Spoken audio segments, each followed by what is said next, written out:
Hi అండి, మా ఇంటి ఫుడ్ బ్లాగ్స్. ఈరోజు నేను కాకరకాయ ఫ్రై ఎలా చేయాలో చూపిస్తున్నానండి. కాకరకాయ ఫ్రైకి కావాల్సిన ఇంగ్రీడియంట్స్: ఫస్ట్ మనం కళాయి పెట్టుకుని పచ్చెనగపప్పు, వేడిశనగగుళ్ళు, మినపగుళ్ళు, ఆవాలు, జీలకర్ర, వెల్లుల్లిపాయలు, ఎండుమిర్చి, కరివేపాకు వేసుకుని బాగా వేపుకోవాలండి.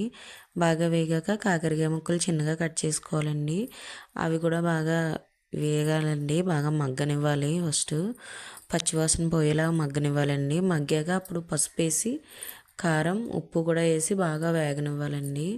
బాగా వేగాక మనం ముక్క ఉడికిపోద్దండి. మగ్గిన తర్వాత ముక్క ఉడికిపోద్దండి. ఉడికాకనే వేయాలి మనం ఉప్పు కారం అయ్యని. బాగా వేగాక అప్పుడు మనం నిమ్మకాయ పిండుకొని తింటే చాలా బాగుంటుందండి. షుగర్ ఉన్న వాళ్ళకైతే కొంచెం కారం తక్కువ వేసుకుని తింటే ఎక్సలెంట్గా ఉంటుందండి. షుగర్ కూడా కొంచెం కంట్రోల్లో ఉంటుంది.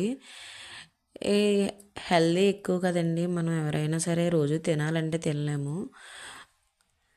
ఈవినింగ్ టైం కానీ మార్నింగ్ కానీ మనం లంచ్లో కాకుండా నార్మల్గా. మీకు నచ్చినట్టయితే లైక్ చేసి సబ్స్క్రైబ్ చేయండి.